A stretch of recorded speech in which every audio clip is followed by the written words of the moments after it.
توی این نوتبوک می‌خوایم پیرامون مدل جمای گوگل صحبت بکنیم. جما 3 اخیراً ریلیز شده توسط گوگل و علاوه بر اینکه مولتی لینگواله، مولتی موداله. یعنی چی؟ ما می‌دونیم بگیم هر داده یک مودالیتی محسوب میشه. مثلا اگر بگیم که متن یک مودالیتیه، تصویر یک مودالیتی دیگه است، صوت یک مودالیتی دیگه است. وقتی میگیم مولتی مودال یعنی چند نوع از این داده ها رو همزمان میتونه پردازش کنه و مدل جما یک LLMیه، یک در واقع مدل اوپن سورس متنیه که تصویر هم برای ما در واقع ساپورت میکنه و چون دو تا دیتا یعنی متن و تصویر رو حداقل دو تا دیتا رو داره بهش میگیم یک مدل مولتی مودال. خب جمای 2 3 تا واریشن بیشتر نداشت، 2 میلیاردی، 9 میلیاردی و 27 میلیاردی که تقریبا میتونستیم بگیم توی سخت افزارهای عادی با تکنیکایی که با هم دیگه خونیم تا اینجای کار تا 9 میلیاردیشو میتونستیم مثلا توی گوگل کلاب اجرا کنیم. اما جمای 3 یه مقدار متنوع‌تر شده، 1 میلیاردی، 4 میلیاردی، 12 و 27 میلیاردی رو داره.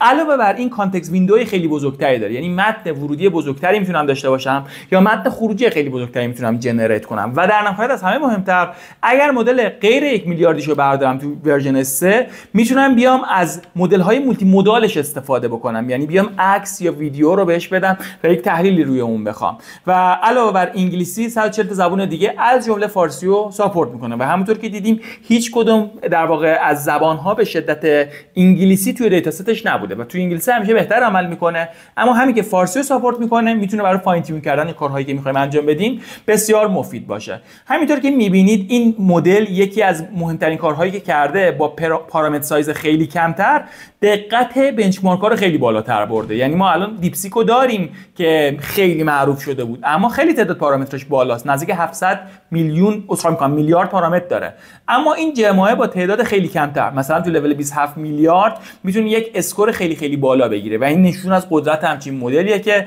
البته در ادامه ویدیوها میتونیم با هم مدل‌های خیلی متنوع‌تر و از این بهتر هم ببینیم، ولی یکی از مدل‌هایی که 2025 ریلیز شده و به عنوان یکی از مدل‌های خیلی معروف این زمینه شناخته میشه. خب همونطور که تو قسمت‌های قبلی دیدیم این مدل قطعاً برای درک تصویر از یه مفهومی تحت عنوان کلیپ یا سیگلیپ میخواد استفاده کنه.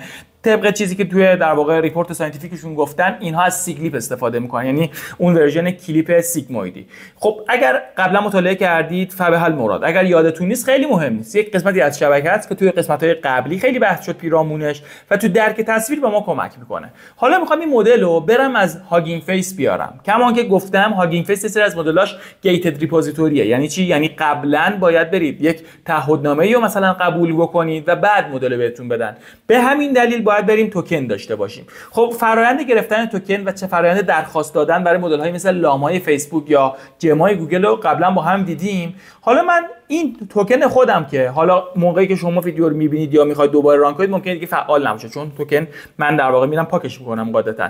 این توکن رو وارد کردم، گفتم مدل رو برام بیار. برای اینکه درگیر جزئیاتی که تو نوتبوک‌های قبلی می‌شدیم در واقع الان نشیم، از پایپلاین هاگینگ فیس استفاده کردم. لایبرری ترانسفورمر که لایبرری در واقع هاگینگ فیسه، میگم پایپلاینش رو میخوام. تو پایپلاین من اون کارهای خیلی روتین و آماده رو می‌نویسم. مثلا میگم تکست کلاسیفیکیشن، ایمیج کلاسیفیکیشن، مثلا ایمیج تکست تو تکست. اینجا تسکم اینه که ایمیج میدم، تکست میدم به عنوان ورودی، تو خروجی تکست میخوام بر مبنای ایمیج و تکست. مثلا میگم تو این تصویر چی می‌بینید؟ این تصویر کجاش گربه هست؟ کدوم گربه تو این تصویر تیره تره؟ یا تو این مثلا اگر بخوام ویدیو هم بدم، البته این ایمیج و تکست، ویدیو و تکست نیست، ویدیو بخوام بگم میگم کدوم صحنه این ویدیوه یا کدوم دقیقش یا کدوم ثانیه‌اش فلان اتفاق افتاده، مثلا آیا توی این ویدیو مثلا اتوبان تو این یه ساعت تصادفی اتفاق افتاده یا خیر.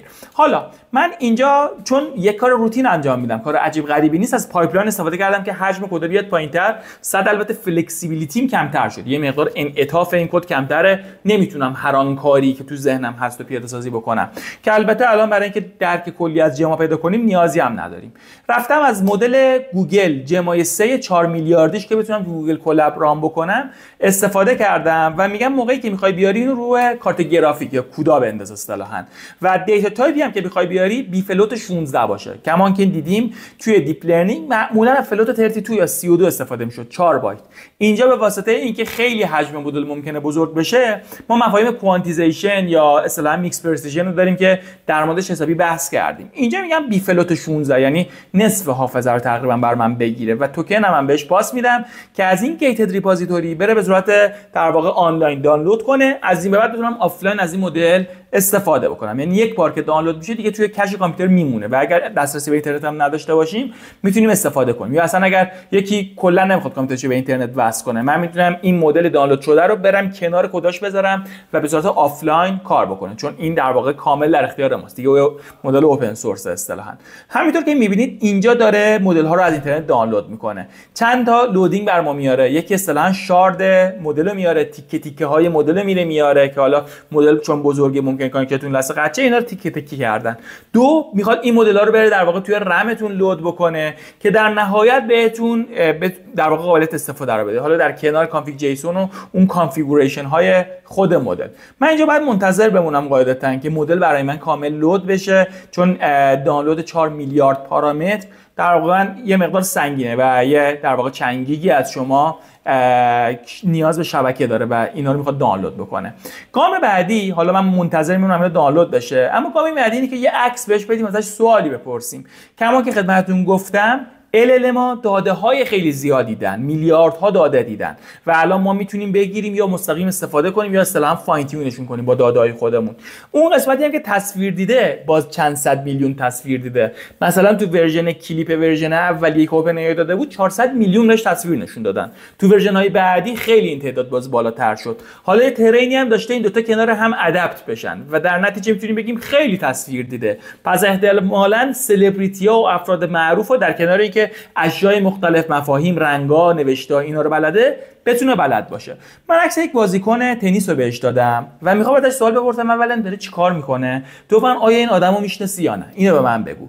چجوری همچین سوالی رو باید پاس بدم؟ اصطلاحاً یک تمپلت مانندی دارم، یک قالب مانندی دارم. البته مفهوم تمپلت به چیز دیگری توی هاگینگ فیس اطلاق میشه، نگم تمپلت، ولی یک لیستی از یک در واقع دیکشنری مانندی دارم که باید پیاممو در این قالب به این LLM ارسال کنم که معمولاً یک چیز پذیرفته شده هم هست توی سایر VLM ها، یعنی ویژن لنگویج مدل ها، اون LLM هایی که تصویر هم ساپورت میکنن هم در ادامه میبینیم. اونم این قالبیه که میگم الان یوزر میخواد ازت سوال بپرسه، محتواش دو چیزه، ایمیج و تکست. محتوای ایمیجیشو میگم برو از اینترنت بگیر، URL بهش میدم. آیا میتونم فایل بهش بدم؟ بله که میتونم، ولی بعد اینجا بگم URL نیست، مثلا ایمیجه که بهتون نشون خواهم داد.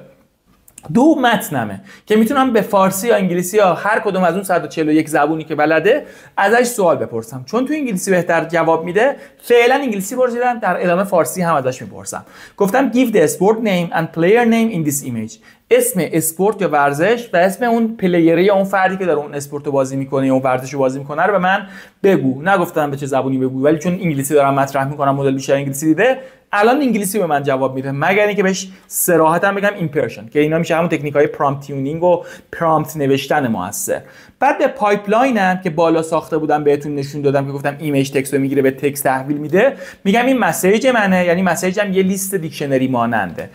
تعداد توکن من در واقع نهایتا 200 است، چون LLM من اصطلاحاً همونطور که دیدیم یک مدل اتورگرسیو، هر بار یک کلمه در واقع ایجاد میکنه، سوالش به علاوه اون کلمه رو مجدد میده، یک کلمه دیگه میگیره، دوباره سوالش اون دو تا کلمه یک کلمه دیگر به ما میده.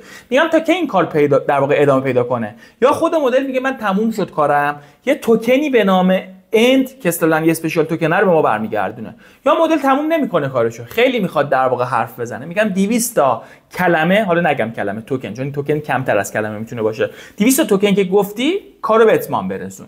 و بعدش میگم خب این آوتپوت رو برای من چاپ بکن. اگر بگم پرینت کن آوتپوت صفر جنریتد تکست، حالا با اون اندیس هایی که قبلا دیدیم چرا منفی 1 میذاریم، چرا میگیم کانتنتش، چه چیزای دیگه ای توش هست، میام اون متنشو چاپ میکنم. یعنی اینجا دیگه مستثنا نیست از آن چیزایی که توی LLM های عادی دیده بودیم. اینجا فقط اون که بهش تصویر هم بدیم مثل یک VLM مثلا کار بکنه هستش، که کما که میبینید تو زمان خیلی معقولی به من گفت اسپورت تنیس پلیر این فرده، که اگر تو گوگل من سرچش کنم دقیقاً همین بازیکن درست تشخیص داده.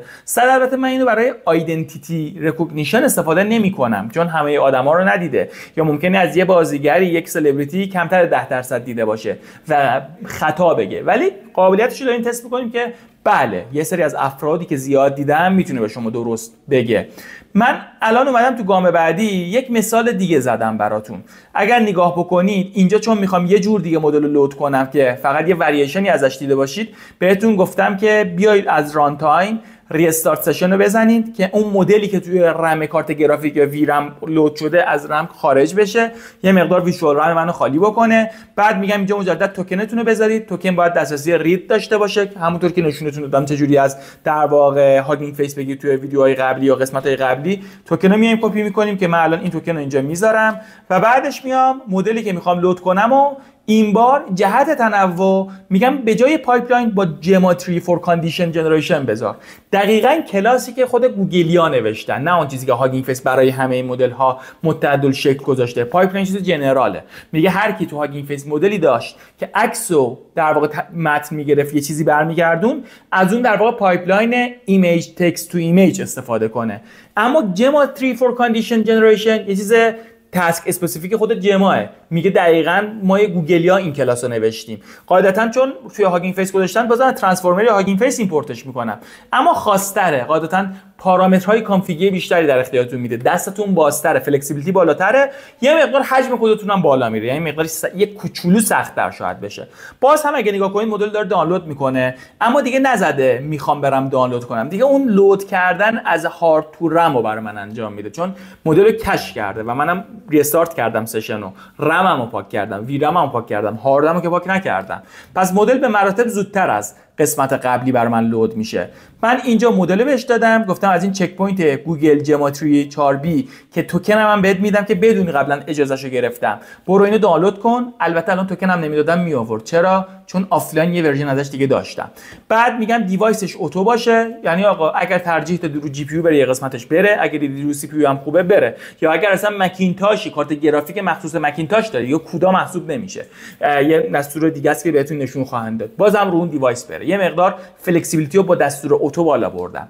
تورچ داتا تایپ رو گذاشتم بی فلات 16 که مصرف حافظم نصف بشه، بتونم مدل‌های سنگین‌تر رو لود کنم مثل 4 میلیاردی.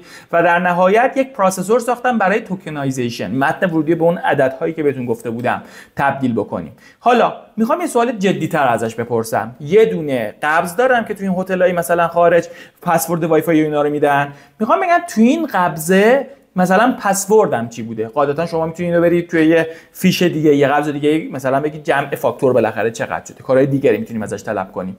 اومدم چی گفتم؟ به فارسی گفتم رمز در این تصویر چیست. اینم در واقع رفتم از یه سایتی دانلود کردم اکثر رو. اگرم آفلاین داشتیم میتونستم در واقع اینجا به جای یو آر ال ایمیج بدم، ورژن پیلویی که با هم دیگه دیده بودیم و اینجا قرار بدم که حالا باز نمونه‌هاشو توی ویدیوهای آتی خدمتتون میگم. اومدم گفتم خب این مسیجمه، از اونجایی که دیگه از پایپلاین استفاده نمی‌کنم باید خودم توکنایز کنم، یعنی متن ورودی که مدل نمیفهمه، عدد میفهمه. توکن کردن به همین اطلاق میشه دیگه. اول یه چت تمپلت روش اعمال میکنم. چت تمپلت دیده بودیم، به معنی این بود که بیاد یه سری توکنای ویژه اضافه کنه، بگه مثلا الان داره کامپیوتر در واقع نقش کامپیوتره، حالا نقش کاربره، حالا نقش کامپیوتره، یا در واقع اون ای آی اسیستنت که این کارو بکنه. علاوه بر این توکنای ویژه ممکنه مثلا یه سری پدینگ و اینا اضافه بکنه و کارهای این چنینی. که اومدم مسیجمو که این لیسته باشه بهش پاس دادم، میگم اد جنریشن پرامپت هم بزن، یعنی بعد از اینکه سوال و جواب و اینا رو دادی حالا بگو نوبت سیستم است. این پارامتری که دیدیم میومد اضافه میشد میگفت نوبت سیستم است و این تمپلیت خودش اتوماتیک برام میذاره. توکنایز هم بکن. در نهایت من متن نمیخوام دیگه، نه یا بگو رمز این تصویر چیست، بگو 12510، همون چیزی که کامپیوتر میفهمه، همون چیزی که ای آی من به عنوان مدل میفهمه، اون عدد میفهمه. به این فرآیند میگفتیم توکنایزیشن. که این علاوه بر این که در واقع چت رو داری تمپلیتش رو اعمال میکنی، پروسسور در واقع هم توکنایزر همه دیگه، علاوه بر این خودت توکنایز هم بکن. و در نهایت دیکشنری برگردون. دیکشنری یعنی اینکه اگر من یه سری صفر برگردونم فقط طولش به یه حدی برسه، بعدا مثلا بتونم بگم اتنشن ماسکی هم داشتم، اینا مهم نبوده، که حالا میتونید مرور کنید اگر اینا رو یادتون رفته.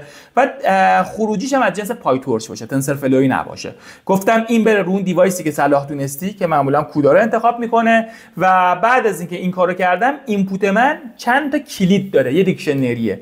یکیش میگه که کدوم قسمت از متن ارزشمنده، کدوم قسمت بی ارزشه، بهش میگیم اتنشن ماسک. یکیش هم اینه که اینپوت آیدیم چیه، یه قسمتش هم ایمیج کد شده و نرمال شده است که باز چت تمپلیت برام انجام میده. اینپوت آیدی چیه؟ یعنی چی؟ به جای که بگم رمز در این تصویر چیه، مثلا بگم 5 10 15 90 103 اون کدینگی که اون میفهمه، بهش میگن توکنایزیشنی که اون میفهمه که قبلا دیدیم.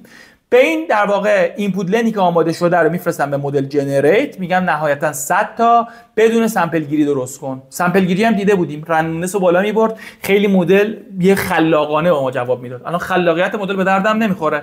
مدل میخوام یه پسورد بخونه، چرا میخوام خلاق باشه؟ نمیخوام. میگم خلاق نباش، محتمل ترین چیزو برگردون.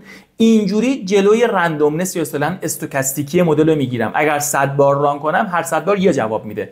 نمیدونم چت جی پی تی رو باز کردید دیگه، اگر ازش سوال بپرسی 3 بار 3 نوع مختلف جواب میده، چون دو سمپلش تروه کما که تو قسمت‌های قبلی دیدیم. اما دو سمپل برای تسکای پردیکشن یه متن خیلی مهم از یه قسمت ما باید فالس بگیریم که فالس گرفتم. وقتی که جنریت کرد میام میگم از اینپوت لن به بعدش به من بده. یعنی چی؟ دیده بودیم مدل اتورگرسیو، خروجیش صورت سوال توش تکرار شده، جوابش هم هست. میگم طول صورت سوال حساب کردی، از انتهای صورت سوال به بعد رو برای من برگردون، یعنی فقط جواب. که من با این کار جواب اومدم اون قسمتی که میخواستم رو برداشتم و اون سوال رو ازش حذف کردم. و دیکود کردن معنی که تو هم عدد جواب میدی، مدل عدد میگیره عدد میده. حالا مثلا اگه گفت 100 یعنی این، اگر گفت 1000 مثلا یعنی تصویر. یه سری کده که توی اون لوکاپ تیبلمون قرار داده شده. میگم برو این کدهایی که بهش میگیم توکن عددی تبدیل کن به چیزی که من انسان میفهمم. یعنی برعکس کاری که توکنایزیشن میکرد. توکنایزیشن رمز این تصویر چیست رو میگرفت، عدد میداد، این اون عددی که به عنوان جواب مدل رو میگیره، یه سری عدد پشت سر هم تبدیل به متن میکنه. حالا اگر بگم نشون بده، چه یه بار چه 100 بار ران کنم یه چیز ازش میبینم. حالا جدا از این وارنینگایی که خیلی الان مهم نیست، میشه رفعش هم کرد. میگه رمز موجود در تصویر AAEU، 100 بار دیگه ران کنم همینو میده. ولی اگر دو سامپل رو ترو کنم ممکنه یه بار درست جواب بده، یه بار غلط، که قبلا توی این پارامترهای در واقع اینفرنس گرفتن از مدل حسابی در مورد دو سامپل و گریدی سرچ و اینجور چیزا با هم بحث کردیم. AAEU آیا درسته؟ بله. تو این همه متنی که تو این در واقع رسید می‌بینیم دقیقاً پسورد ما AAEU بوده. یعنی اومده خیلی قشنگ یک فاکتور گرفته جواب داده. کارهای خفن‌تر از این نمیشه کرد. بله. جلوتر می‌بینیم مثلا یه تصویر پر چیزای مختلفه، فرای ابجکتیویشن، نمیگم ماشین، اون ماشینه که نسبت به بقیه کهنه‌تره رو بده، اونی که رنگش روشن‌تره، اونی که مثلا چه میدونم بزرگتره. از این جور سوالای مفهومی میشه پرسید، اصلا گروندینگ میشه انجام داد که حالا خدمتتون توی توتوریال‌های آینده نشون میدم. کارهای دیگه هم میشه کرد. بله، میتونم مثلا بیام بگم از این جماعه فقط برای تولید متن استفاده کنم، تصویر ندم، که اینجا من از جماتری فور کازال LM استفاده کردم دیگه، از ایمیج در واقع درک ایمیج که اینجا نوشته بودم، یا به عبارتی جماتری فور کاندیشنال جنریشنی که ایمیج هم میفهمید استفاده نکردم. چون توی قسمت قبلی در مورد متن زیاد صحبت کردیم و چیزی که این نوتبوک برامون مهم بود توش بحث کنیم قسمت VLM یا درک تصویر یا ویژن لنگویج مدل ها بود، من ادامهشو به خودتون واگذار میکنم و با من همراه باشید. توی قسمت های بعدی و جلسات آینده میخوایم این کارهای خیلی باحال‌تر بکنیم، بیایم چیزای بیشتری از تصویر بپرسیم و اگر اصلا بلد نیست بهش یاد بدیم جواب ما رو بده، اصطلاح فاین تیون کردن. با من همراه باشید.